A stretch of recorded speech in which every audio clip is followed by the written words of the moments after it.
Thank you for choosing GamBoodLe.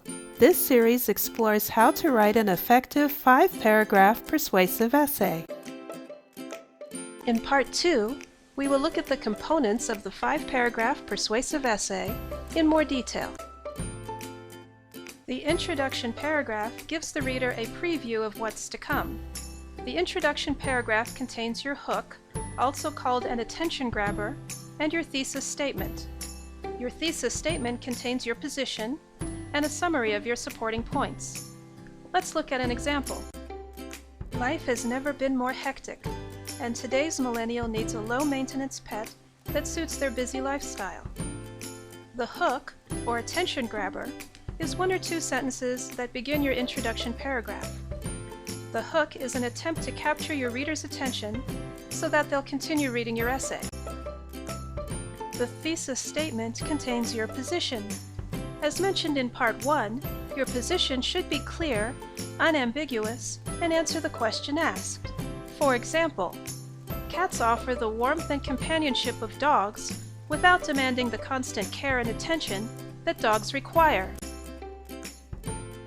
The thesis statement also contains a brief summary of your 3 supporting points, like a roadmap of what's to follow.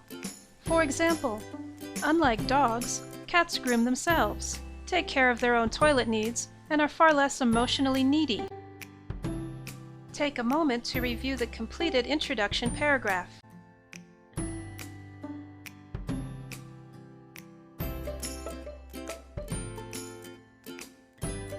The 3 supporting points come together to create the body of your essay.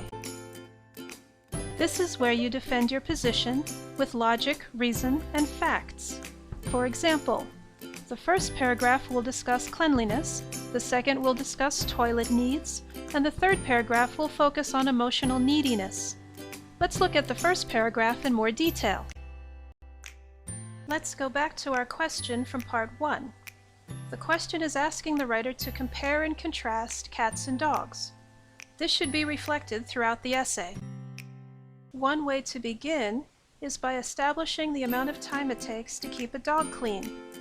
For example, according to the RSPCA, a dog should be washed an average of once every 4 weeks. In addition to this, you'll have to clean them again if they get muddy while walking in the rain or snow. Now we can show the contrast between the amount of time it takes to keep a dog clean and keep a cat clean. For example, do you know how often you need to wash a cat? Never. Cats clean themselves. They do the work for you. This is a boon for busy millennial pet owners. Take a moment to review the completed paragraph for the first supporting point.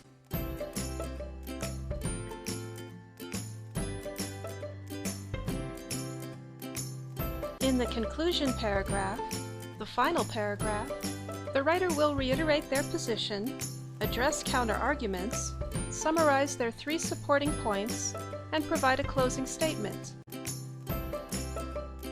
Reiterate your position. For example, there can be no doubt that cats are much better house pets for busy millennials than dogs.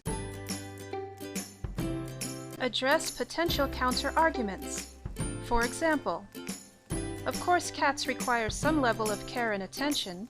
However, taking care of a cat is less time-consuming than taking care of a dog.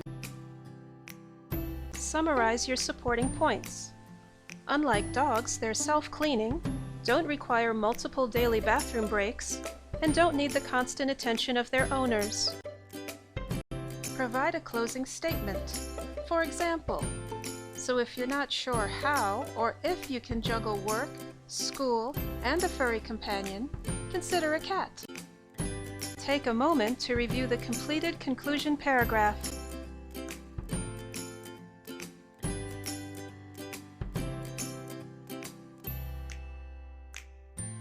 Transition sentences link your paragraphs together and provide an organizational flow.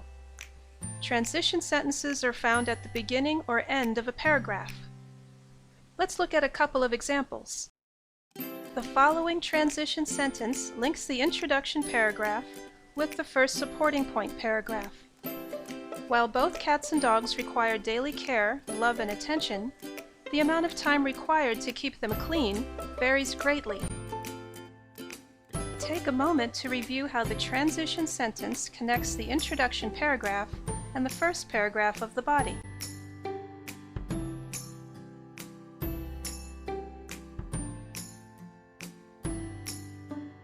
Let's look at another example using a transition sentence to connect the first and second paragraphs of the body. In addition to keeping your pet clean, you will also need to tend to their bathroom needs. Take a moment to review how the transition sentence connects the first and second paragraphs of the body.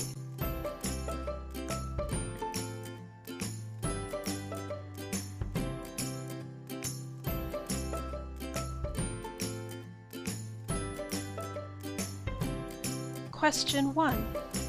What is the hook and where is it located in your essay?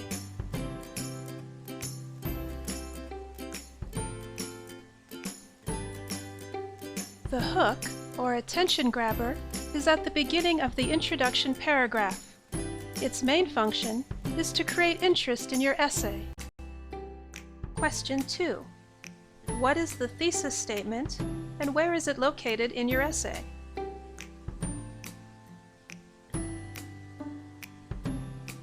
The thesis statement is located near the end of the introduction paragraph.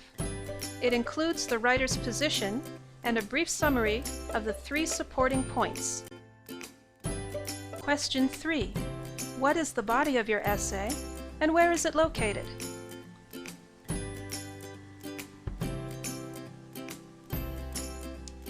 The body, or the meat, of the essay encompasses paragraphs 2 through 4. The body contains the 3 supporting points of the essay. Question 4. What 4 things does a conclusion paragraph do?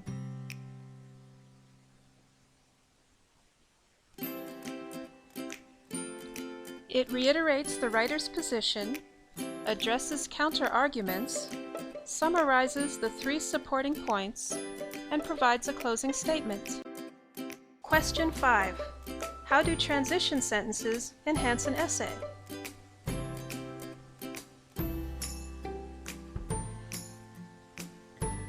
They provide organizational flow by linking paragraphs in a coherent and cohesive manner. In Part 3, we will look at the introduction paragraph in more detail.